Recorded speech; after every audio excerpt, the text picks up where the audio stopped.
If you're in the room here in New York, welcome. Please check your cell phones to please silence them so we don't have any interruptions. During the Q&A, if you'd like to ask a question, raise your hand. If the presider calls on you, please stand, wait for one of these microphones, introduce yourself, and ask your succinct question. If you're joining on Zoom, you can click on the raise hand icon at any point. During the Q&A, if you hear your name being called out, please accept the unmute now prompt and then introduce yourself and then ask your question. A reminder again, this meeting is on the record. Thank you, everyone.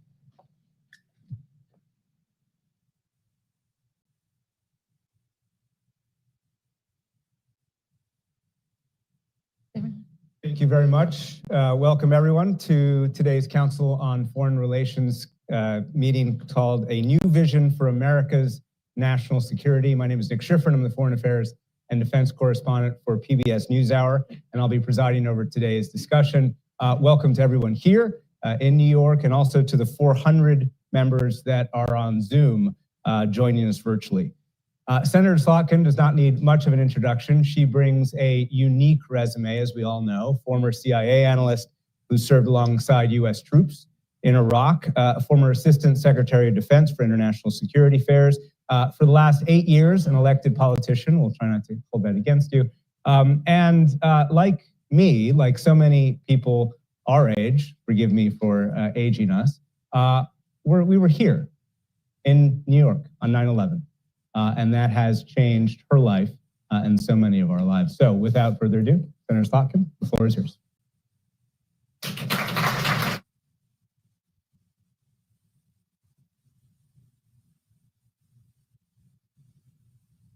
Join me, Nick, up on stage here. Okay. Well, thanks to CFR for having me, and thanks, Nick, for that introduction. I'm really happy to be here.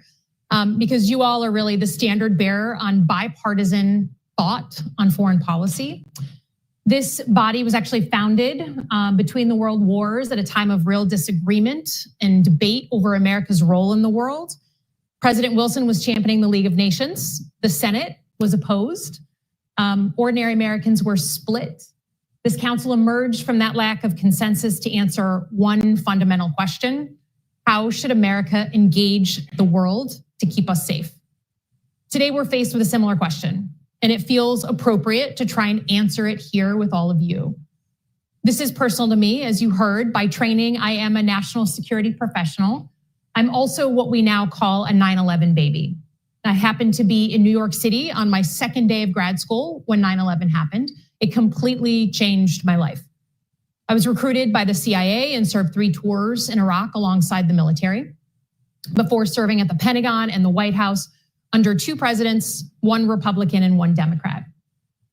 Here's what that experience taught me. A national security worth its salt must do 2 things. First, protect US citizens, the homeland, and our way of life. And second, advance American prosperity. That's it. But that's easier said than done. In the years since I left the Pentagon, the world seems increasingly chaotic, contested, and out of control.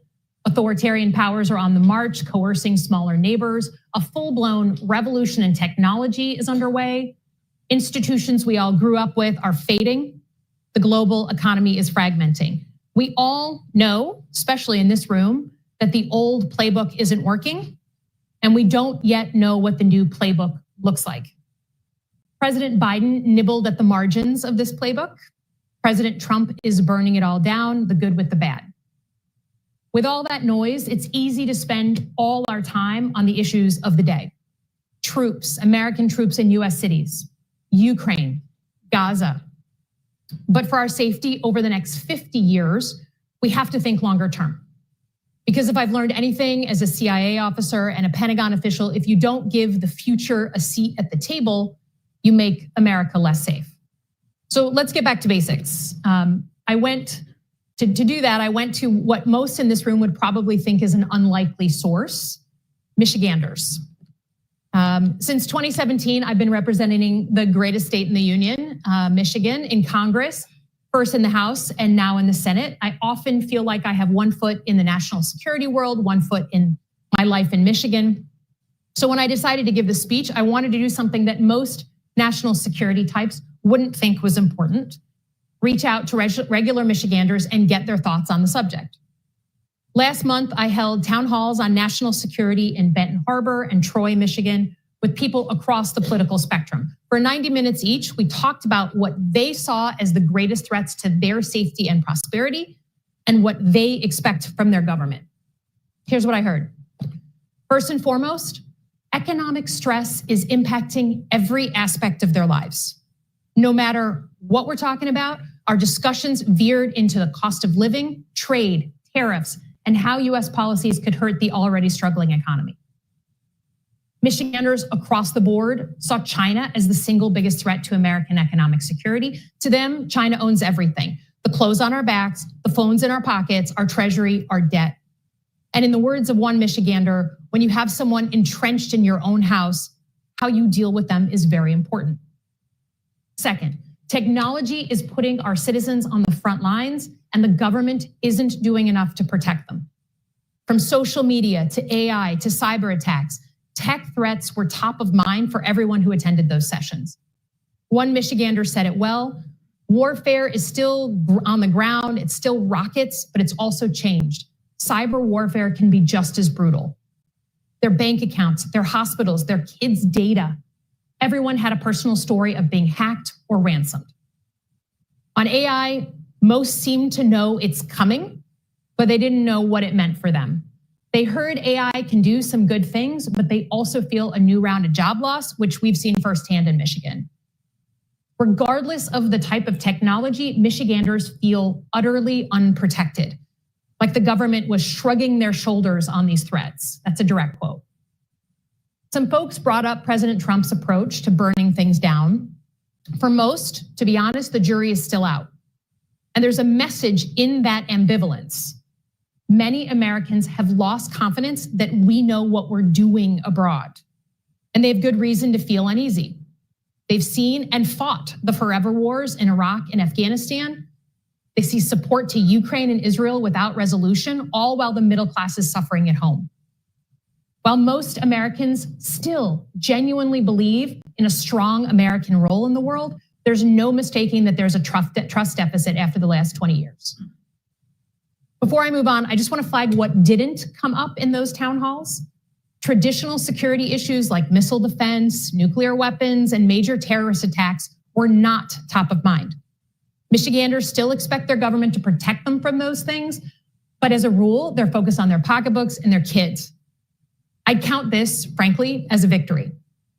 For all our faults, we should be proud that for almost 80 years, we haven't had another world war or a nuclear exchange. And despite how President Trump paints those who work in national security, we should continue that critical work. So that's what I heard from Michiganders. And while they may not use fancy language, it's clear that they understand warfare has changed. So informed by them, I'm going to focus on three big things that, if we get right, will define American security for the next 50 years. First, we need to treat economic security as national security and be ruthless about growing the middle class. Second, we need to win the tech race, just like we won the nuclear and space races. That's especially true for AI. And third, we need to fundamentally rethink how we protect Americans since they are now on the front lines. First, on economic security. We need to treat economic security as a national security priority because it is. I believe in my bones that the existential threat to the United States is not coming from abroad, it's the shrinking middle class here at home. Using the term existential is not hyperbole. If you want to understand how the US got to this fractious, authoritarian moment in our history, all you need to know is that the American middle class has shrunk since its high water in 1970. In the last 50 years, the share of Americans in the middle class has fallen by nearly 20%, and all of that lost wealth has moved towards those who already have it rather than those who are striving for it. That's not a political statement, that's cold, hard fact. What does that mean for everyday Americans? It means people cannot provide to their kids what was provided to them. A home of their own, a fishing cabin up north, a trip to Disneyland every so often. These are the things that define a comfortable middle-class life. And when Americans can no longer afford them, they feel angry. They lose their dignity. They feel shame. And they start looking for someone or something to blame. That's how we begin to tear each other apart from the inside, and how voters end up jumping into bed with anyone promising change. Back in June, I fleshed out an economic war plan to grow the middle class through domestic policy. But the truth is, this needs to be a national security policy as well. Because while the wars of yesterday were fought with tanks and guns, the wars of today are economic, and they are underway. China certainly has been engaging in economic warfare for years and has gone so far as to build it into their national security strategy published this year. So to get our heads in the game, there are three things we need to do to protect the middle class. First, we must ensure that the dollar remains the world's currency. We built the global financial system after World War II, and we have deeply benefited from molding that system in our own image. Dollar dominance means lower interest rates for things like mortgages and car loans, more valuable 401ks, cheaper imports, and lower inflation. But right now, the dollar is being undermined largely by our own actions. Trump's efforts to bend the Fed to his will, his sloppy tariffs, and a self-generated trade war. Already, the dollar's value has fallen more in the last 7 months than in the last 50 years. Countries are looking for alternatives. This all plays directly into the hands of China, who wants to run, obviously, the world on their currency. So we need a comprehensive plan to maintain the dollar as the leading global currency. That also means, and I know this is controversial, especially in New York, leading on the money of the future. Just as countries like Kenya are skipping traditional banking and going right to mobile money, we want the digital currencies of tomorrow to be keyed to the US dollar. Despite Trump's abuse of the meme coin, we need to double down on dollar-backed stablecoins. And the US government should issue a global digital dollar, just like the Chinese did back in 2020. The second thing, we need to treat our critical supply chains as national assets, national security assets. While some items like Rubik's Cubes and ladies' razors will never again be made in the United States, critical items like pharmaceuticals, chips, autos should be made at least in part in the US. China has weaponized these supply chains, giving them a veto on our economy that we should not accept. We therefore need real industrial policy that strengthens American industries and offers taxpayer a return on their investment. We need to stand up a sovereign wealth fund to invest in technologies that usually scare off investors. And then we need a rare earth reserve to stockpile critical minerals, just as we set up a strategic petroleum reserve in the 1970s after the oil shock. By the way, as someone who comes from Michigan, let me just say that smart industrial policy also means prosperity for the middle class. New manufacturing, engineering, construction jobs. And critically, it means spreading the wealth across America, not just enriching 18 tech executives in Silicon Valley. But if we want to do any of that, we need allies. When I held these town halls in Michigan, most people understood that our friendships keep us safe. To that end, we need to expand participation in our partnerships, not shrink, and think more creatively about our Cold War organizations. What if, for instance, in addition to military alliances, we had a lithium alliance or a chip alliance? One can imagine a NATO-like body where countries agree to shared export controls, shared tech, and protection against Chinese coercion. But to protect our economy, we also need to acknowledge that there is another key battlefield, and that's technology. We are in a tech race right now with China, whether most acknowledge it or not. And there's no area more important to win than on artificial intelligence. I had the opportunity to visit Los Alamos National Lab this past weekend. They are building a new AI research center that will be housed at the University of Michigan, go blue. Los Alamos was the birthplace of nuclear technology 80 years ago. And I left this tour with the distinct feeling that AI raises some of the same fundamental questions that nukes did. How should they be used? By whom? Under what rules? Only this time, we are creating a technology that can become smarter than the humans who are designing it. And unlike nuclear weapons, AI is almost entirely created and controlled by the private sector. The last time we were in a race like this, we won by setting up the Manhattan Project. We brought together the brightest minds of a generation, including many foreign and immigrant scientists. Research funding exploded. Years later, Congress set up the Atomic Energy Commission, where government leaders worked with the private sector to develop civilian nuclear energy. Together, they mapped out the rules of the road that still govern nuclear power today.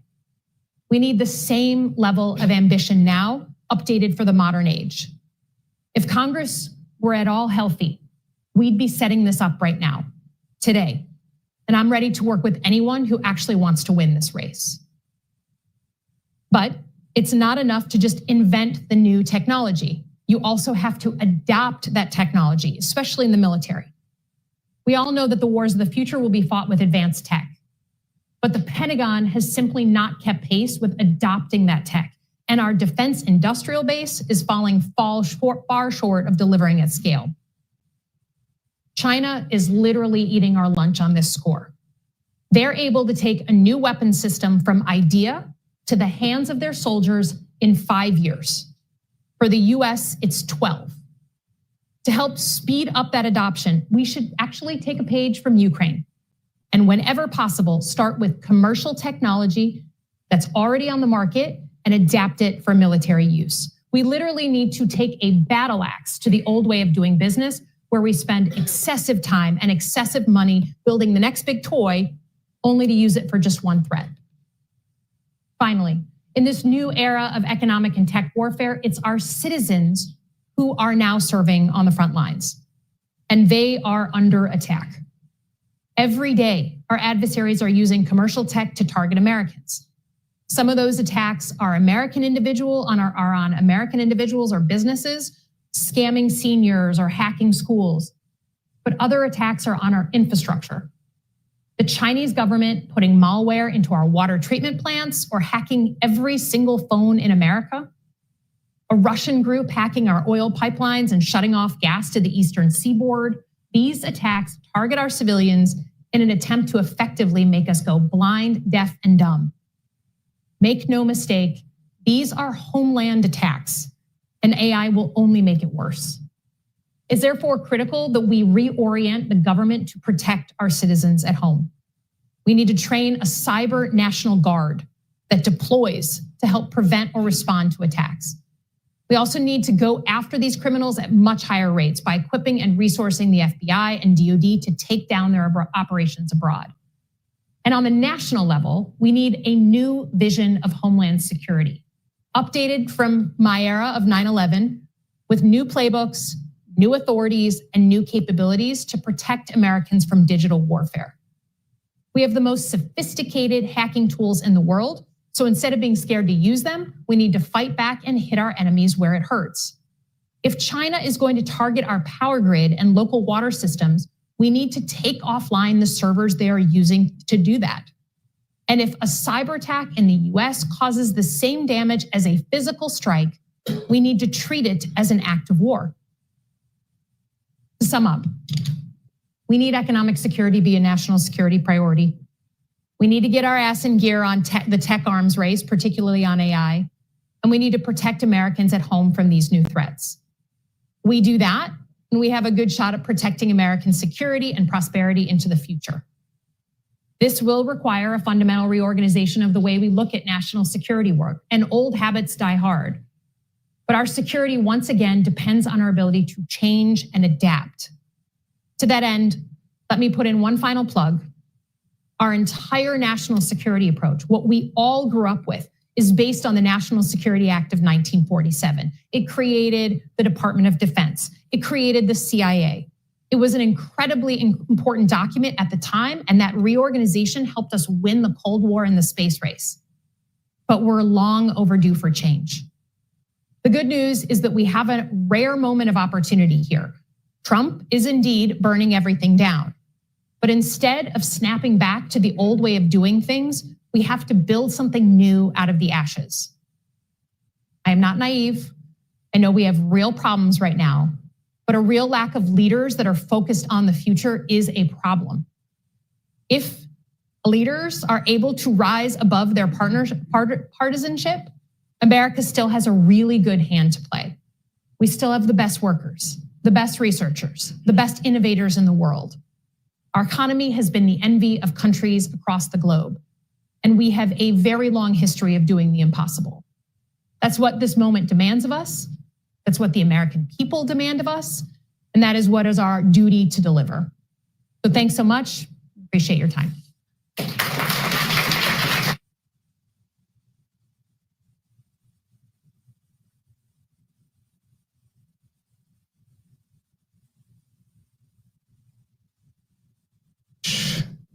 And thank you, everyone. We'll take I think we've got about 20 minutes or so that I will take, and then we'll go to the members in the audience as well as online. And what I'd like to do is start big picture, especially on your economic vision, and then kind of zoom in to some specifics. You bet. So you had a line toward the beginning. President Biden nibbled at the margins of a new playbook. One of his foreign policy slogans, of course, was foreign policy for the middle class. I looked, the most recent Gallup poll judged President Biden's approval on foreign policy as 40%. Your phrase is economic security as national security. So how is your vision different than President Biden's? Well, I think, first of all, the whole reason I wrote the speech is because it's very easy to get stuck in the conflicts in the headlines. And I think if I can say about the Biden administration, they got very deeply mired down in the conflicts of the day. Not that they're not important, right? Ukraine or Gaza, they are important. But what they didn't do was go whole hog on a sort of national security approach to industrial policy. And they certainly, I think, could have done more laying out the kind of 40 or 50-year plan, again, based on economics and technology. Some of the things that I'm calling for in the speech were things that I would have been thrilled if they had suggested. But I think, as often happens, we just don't have a lot of space for thinking ahead. And we all know that Washington is not functioning well right now.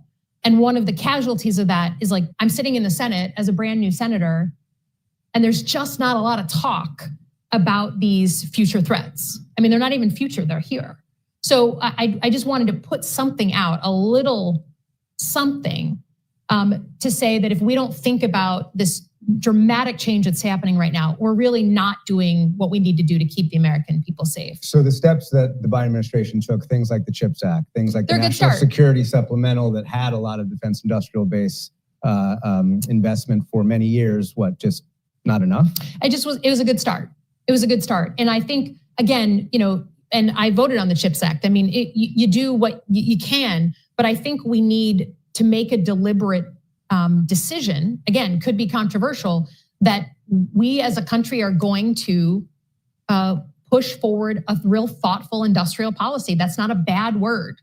I say this, yes, because I care about national security, but in this room, I feel the need to make the point again.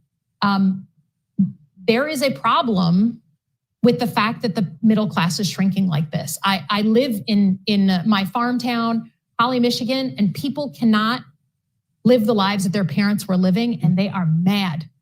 And this, if you're unhappy, we can't have a consistent policy as a country if we're constantly pendulum swinging from Bush to Obama to Trump to Biden to Trump.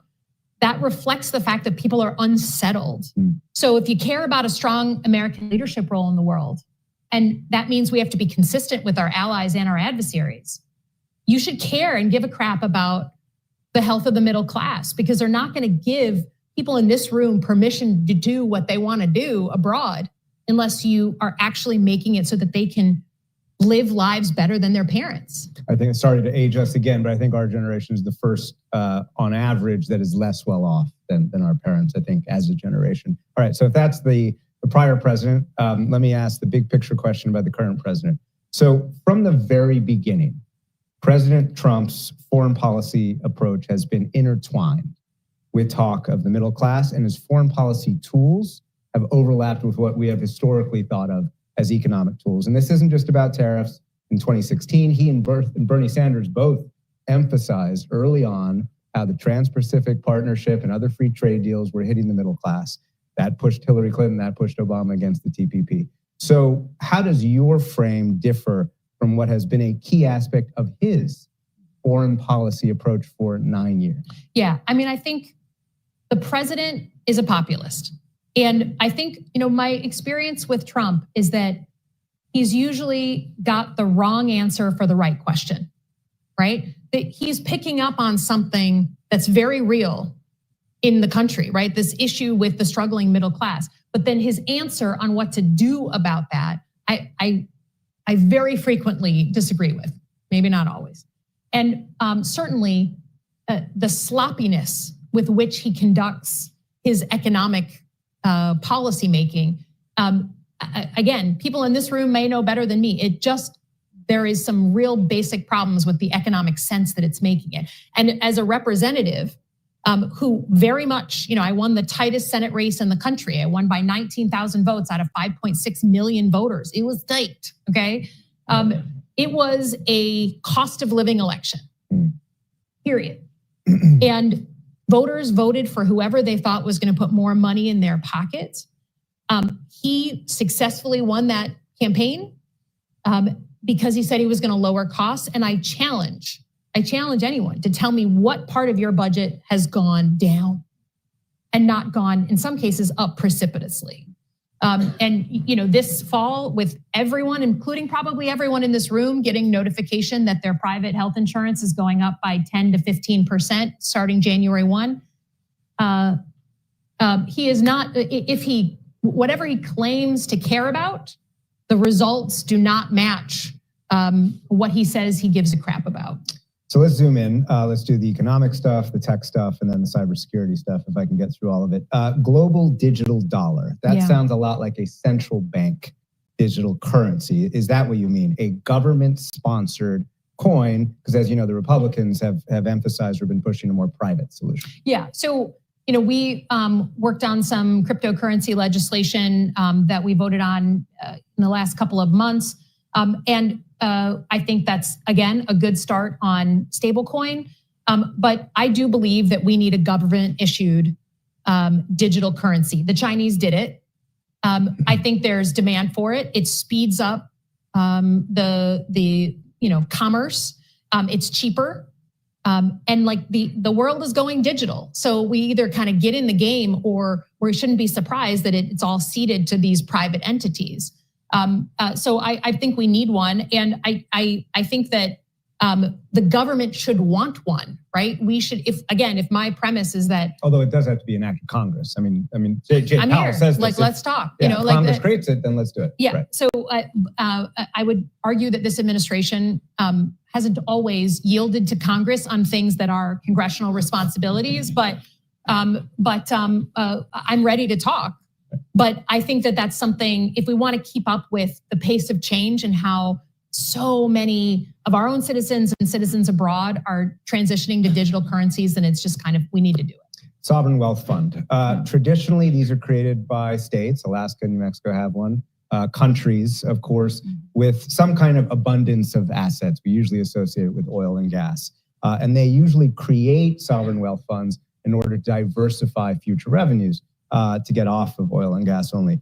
It seems to me, though, that the only surplus in the US economically is debt, right? $37 trillion. We're the largest debtor in history. Yeah. So is the sovereign wealth fund a good use of money? And what's it for, if not to diversify future revenue? Yeah, I think it's about placing strategic bets on things that traditional investors see as either too long-term or too risky in some cases.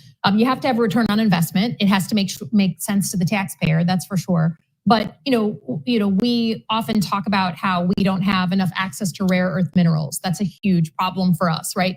China holds that over our heads all the time. But traditional investors would say, well, look, that's such a long lead time. I'm not sure I'm going to invest in that. Or China's flooding the market. They're lowering the price. So it seems like a bad bet. But for us strategically, that could be really important. So I want to make sure that we have options on the table to do really big things and place bets on behalf of the American people that will return investments, even if it's in 20 years, but it's something we know we need. Think about active pharmaceutical ingredients. It is downright scary to me how few of the sort of source materials of our prescription drugs we actually control. It's another point of leverage on us. I think about getting our military, the insulin they need or whatever it is that are required. I think we should be thinking strategically about investing in APIs. That is something that the private sector has shied away from. And so I think the Sovereign Wealth Fund just puts another tool in the toolkit. The president has talked about Sovereign Wealth Fund, of course, usually related to technology. And historically, innovation, entrepreneurial creativity comes from, frankly, anywhere other than the United States government. It sounds like your vision's a little bit different, but the criticism usually is that if the government is picking winners and losers, couldn't that in fact reduce innovation, the very innovation that you're trying to create? And do you really expect USG management, US government management, to be the most effective way to do it? I'm not calling for like the entire system. We're not going back to the nuclear age when if you wanted big research dollars on a piece of technology or on nuclear weapons, it was controlled in the hands of the federal government.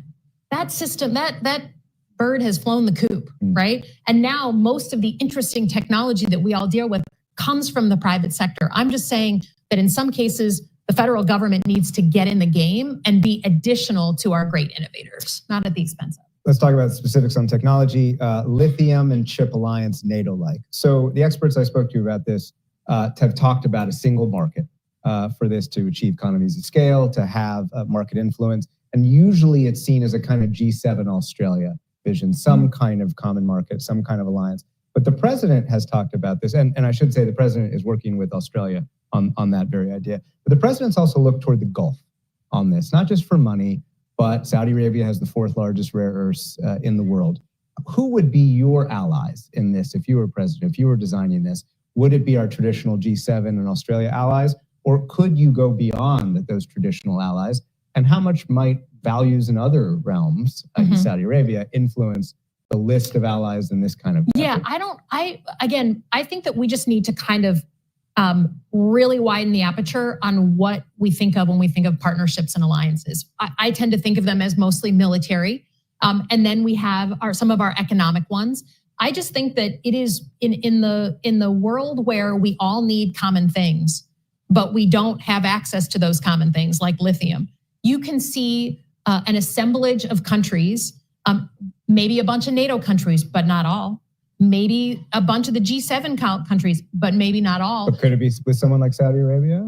Sure. Okay. Sure. I mean, I think that to me, the world is requiring us to kind of think in a more kaleidoscope kind of way.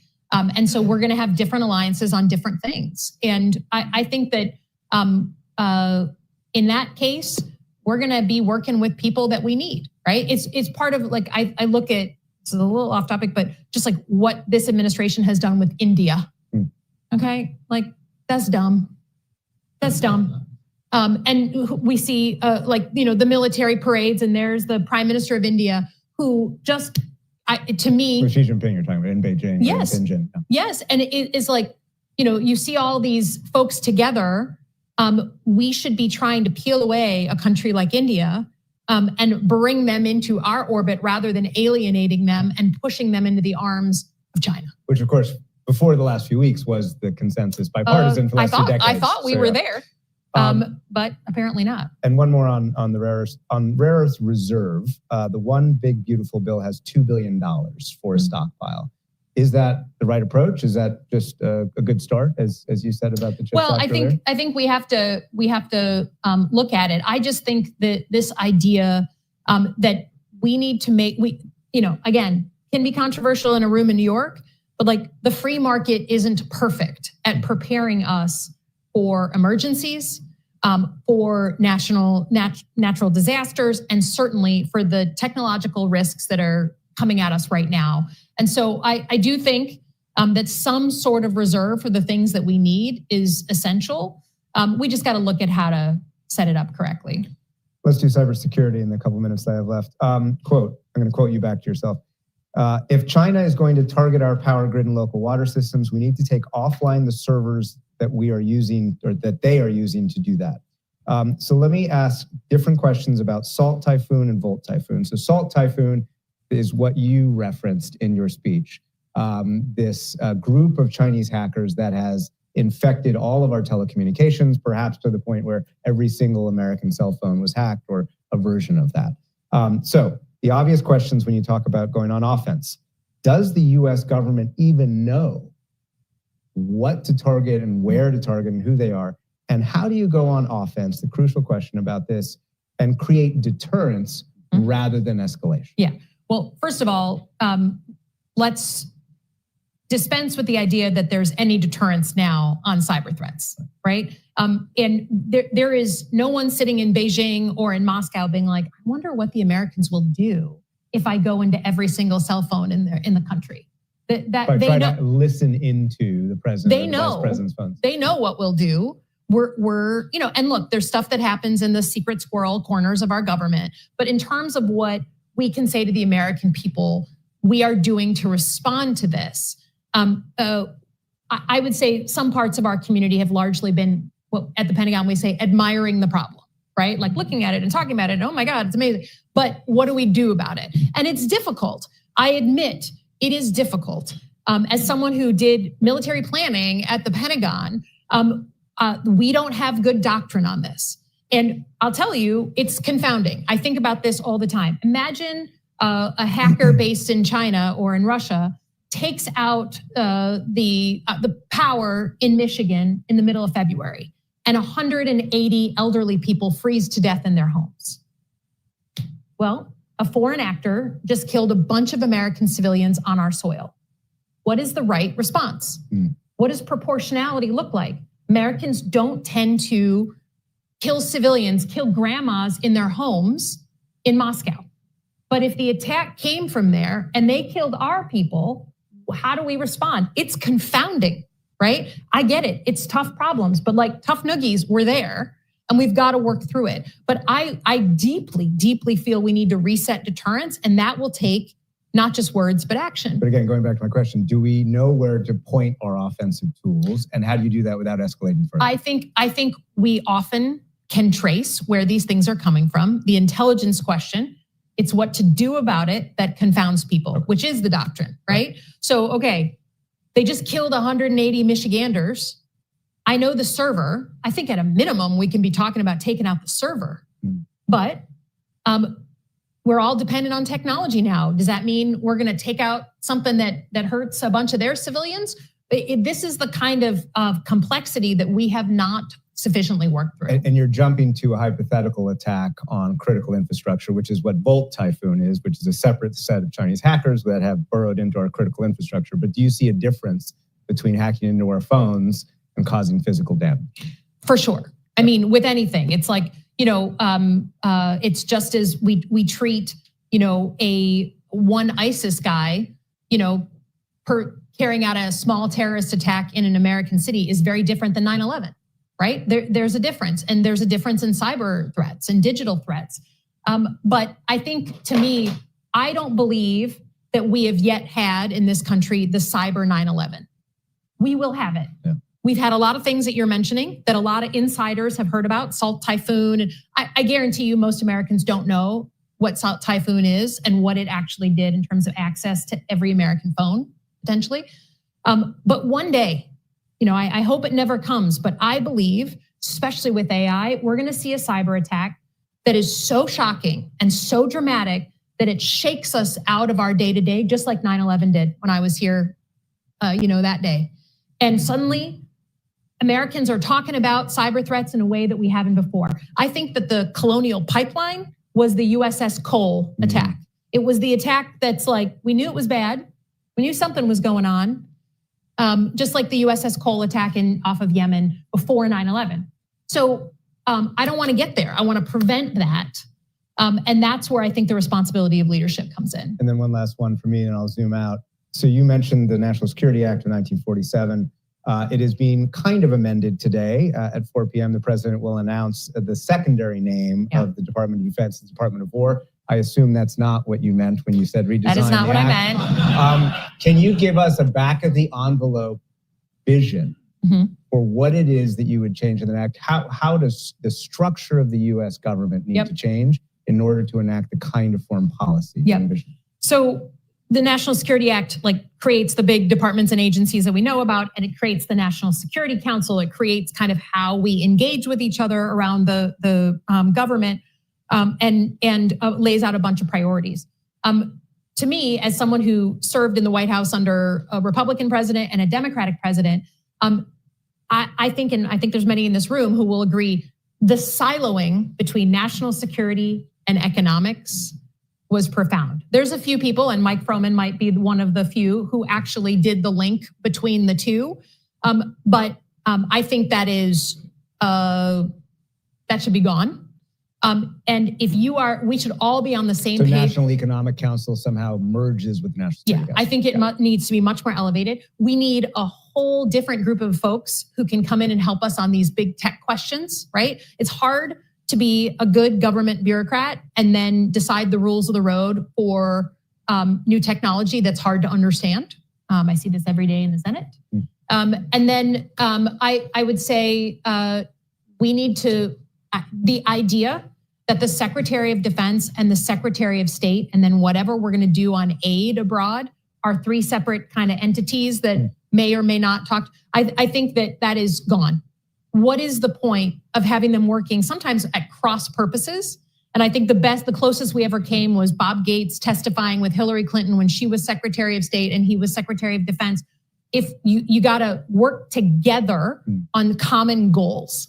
And then things like how our embassies are organized, right? If we care about economic prosperity back home, if we think we should be more competitive abroad, if we see China just gobbling up space in places like Africa, shouldn't we be competing as well? And therefore, do we have the right people in our embassies? Shouldn't we have a bunch of more commercial officers sitting there? I think there's a ton to think about. But the bottom line for me is we just need a complete rewrite. You don't throw out everything, but you recognize that we're in 80 years is a long time to work off the same sheet of music. It's worked pretty well, but it's time to change. Yeah, great. Okay, so we have about, I went a little bit long, 15 minutes or so. We'll start in the room and we'll go to the phone lines, as it were. And all right, so let me go right in the middle there on the right side first, and then we'll go across the room. Thank you so much. This is great. I'm Alexandra Starr with International Crisis Group. I wanted to get your reaction to the news this morning that appeared on the front page of the New York Times about the abortive SEAL Team 6 effort. The one question you cannot ask, right? I wanted to get your reaction to the decision to greenlight it, but also the fact that President Trump went ahead with it without informing Congress. Yeah, I will be, I know and this just is- quickly, I will say something because I know you can't. So this is an extraordinarily rare piece of journalism that has the level of detail that is classified in here is rare even for unique stories in New York Times. And it's basically has SEAL Team 6 submarine movement off the coast of North Korea to the point where they were trying to get on to plant the listening device. And they had little mini subs that are called wet subs. They get on, it goes badly and it's aborted. That's the story that I know you can't talk about. The point that she's making is something maybe that you can talk about, which is the use of, the lack of informing Congress, it seems like for many years about that particular incident. So, and this is not a dodge. I literally was on the train this morning preparing for this speech. So I saw the article, my team and I said, holy crap. But I did not read the still entire highly thing. Classified details until the New York Times, but what I would say is, I think Donald Trump has taught us all that what we thought were laws were actually just traditions in our country. And the tradition of informing Congress, certainly on some sensitive issues, some formal notifications, he's also just done away with. But it's not the first nor last time that Donald Trump has done this. The bigger question is, what the hell do you do about it? What do you do about it when someone goes against those long-held traditions and just doesn't inform the Article 1 branch of government as laid out by the Constitution. And we are currently living in that hellscape and trying to figure that out. And I think it hits right down the fairway as a new senator, because you want the place to work. You want to be that co-equal branch of government. And between that and so many other things that he's doing, it is clearly confounding the other branches of government on how to deal with someone like this. And Trump 2 is a lot different than Trump 1. All right, let's go to this side of the room. I saw someone right there in the middle as well. Yeah. I just have to say, this man with white hair right here is my professor. He was my professor and the head of my international security program at Columbia that got me into this crazy life. So you may have to. All right, we may have to, absolutely. So yeah, the gentleman who's just raising his hands now, and then we'll come back to your old professor. Hi, my name's Hall. I'm a startup founder. I drive a Michigan assembled vehicle. Many years ago, I was a tank commander. My vehicle was American made in Ohio.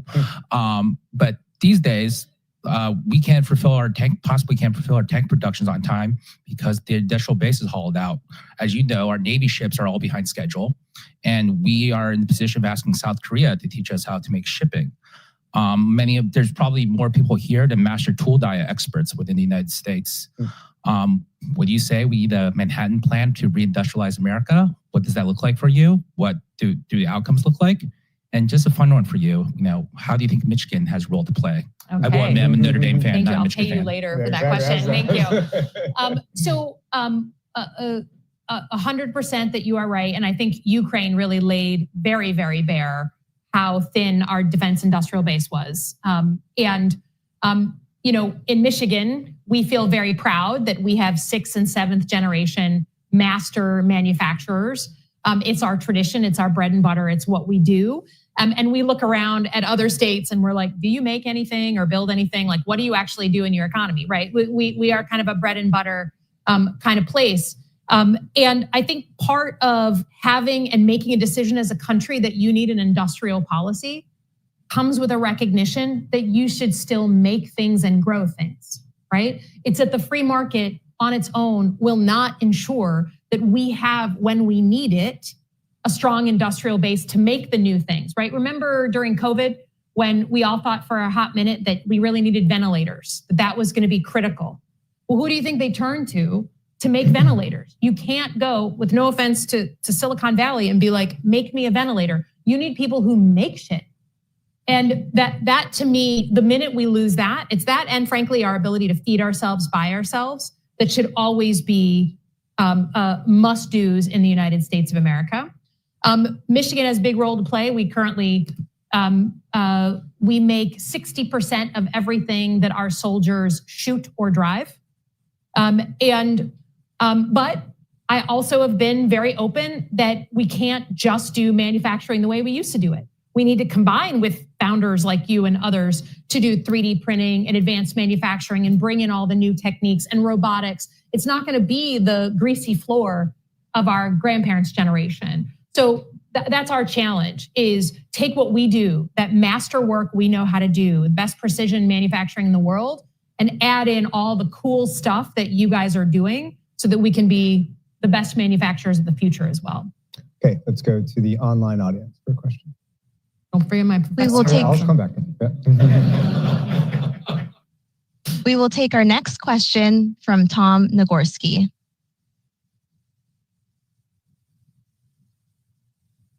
Mr. Nagorski, please accept the unmute now prompt. We've all forgotten after COVID. Former boss. How to unmute. By the way, Tom Nagorski, former boss of mine. So we're going to do a former professor. Tom, we can't hear you still. We will take our next question from James Siebens.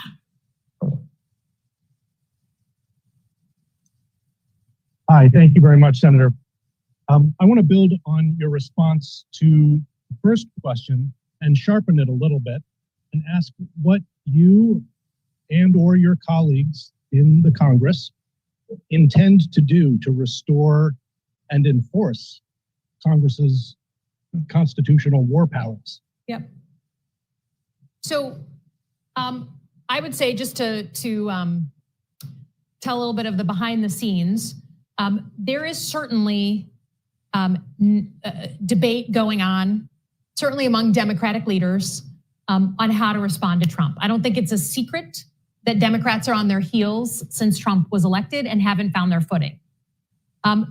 But behind closed doors, the debate is no longer the 2017 debate, progressive versus moderate Democrat, right? Are we gonna go progressive or gonna go moderate? That's not the debate anymore. The debate now is, how do you answer the following question? Do you believe that Trump's second term is an existential threat to democracy? Or do you believe that Trump's second term is bad, but like Trump's first term, survivable if we just wait it out and let bad things boomerang on the American people? That's the question. And how you answer that is the debate that's happening among my colleagues. So I'm in team one, okay? Trump 2 is different than Trump 1.